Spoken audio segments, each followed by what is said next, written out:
Selepas 19 hari terpisah dari keluarga dan dunia luar, pendakwah muda Syed Shah Iqmal atau Da'i Syed kini dilepaskan dengan ikat jamin sebanyak RM35,000.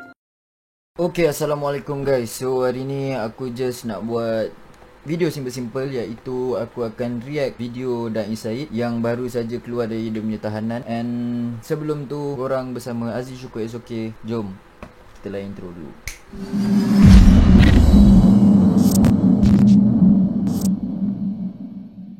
So korang dah ready? Jom, aku pun dah ready. Kita tengok sama-sama. Selepas 19 hari terpisah dari keluarga dan dunia luar, pendakwah muda Syed Shah Iqmal atau Da'i Syed kini dilepaskan dengan ikat jamin sebanyak RM35,000. Menerusi pertemuan eksklusif bersama M-Star selepas dilepaskan di Mahkamah Petaling Jaya, Syed berkongsi pengalamannya sepanjang ditahan di lokap. Dalam tempoh lebih 10 hari kan, melalui siasatan sendiri. So lepas ni keluar ni, apa yang you nak buat mula-mula sekali? Mula sekali saya nak makan dulu lah. Nak makan dengan mak dulu, duduk dengan mak dulu, dengan kawan-kawan saya dan keluarga saya, Abang Izzat dengan lawyer. InsyaAllah akan update, saya akan update terkini lah apa yang perkembangan saya nak buat apa pun. Saya nak duduk rehat dulu kat rumah, bertenang dulu dengan family saya, lepaskan rindu dengan keluarga saya dulu lah insyaAllah. Permintaan saya tak adalah nak minta jangan ganggu ke apa.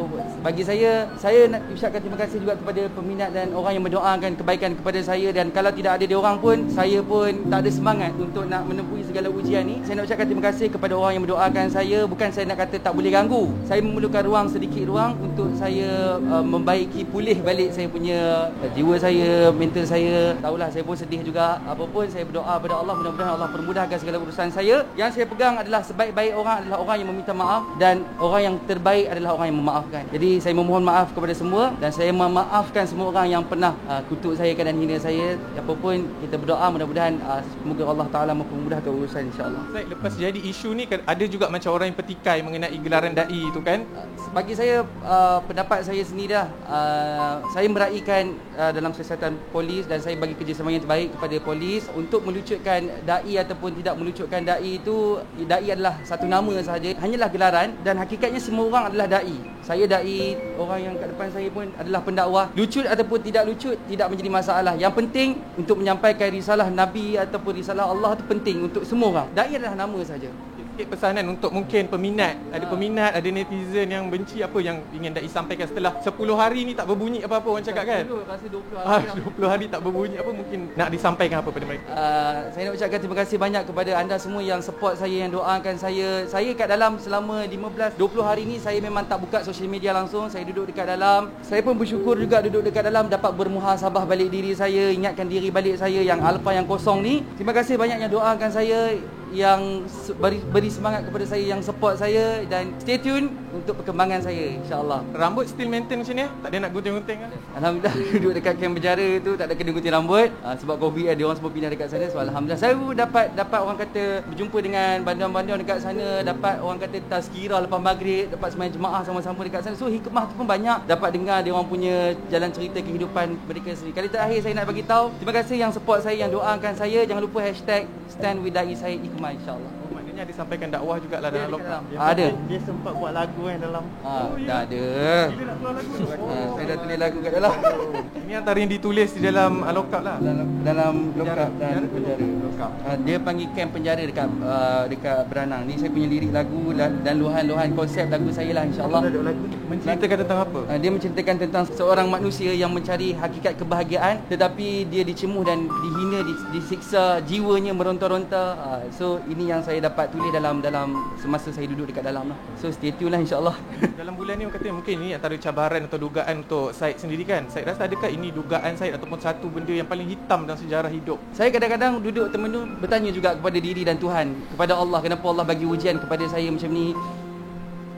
Mungkin Allah nak tegur saya, Allah nak bagi peringatan kepada saya, dan saya menerima dalam keadaan redha. Saya tak ada dendam dengan orang, saya terima, dan saya pun mengikut prosedur daripada pihak polis dan mahkamah. Maknanya saya tak ada simpan macam geram betul, tak ada. Saya terima hakikatnya, dan siasatan kita ikut prosedur mahkamah, dan mahkamah yang menentukan hukum dan ataupun tidak hukum. Itu je lah yang saya boleh bagi tahu pun. Saya redha dengan ketentuan yang Allah bagi kepada saya dengan ujian ni. Penutupan tahun 2020.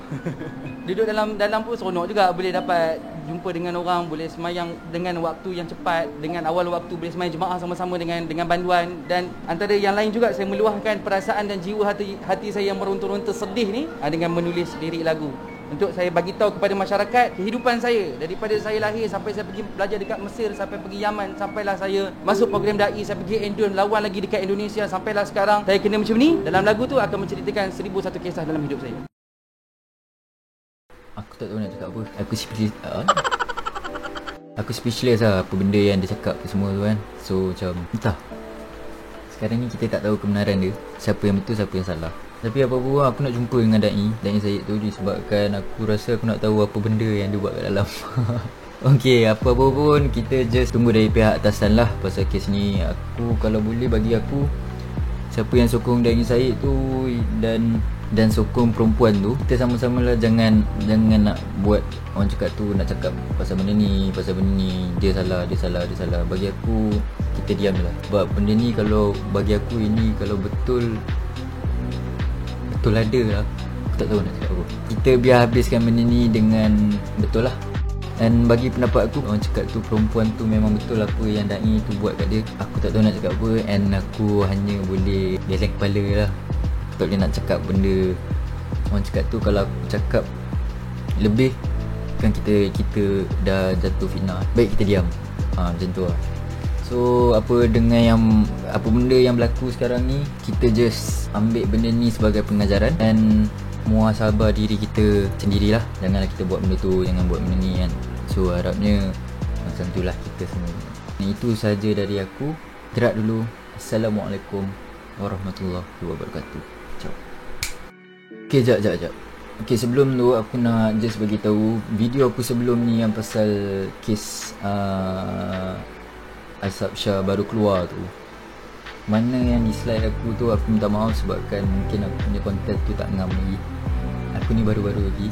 And ada juga aku tersilap cakap tentang status Aisab Shah tu sebenarnya bukan lawan, tapi dia cakap baru aku tahu apa itu sahabat dan apa itu kawan. Aku minta maaf sebabkan aku salah cakap. Aku baru tahu siapa sahabat, siapa lawan. Aku salah baca, minta maaf sangat-sangat. And aku minta maaf apa benda. Okay. Gerak dulu, kali ni betul. Assalamualaikum warahmatullahi wabarakatuh.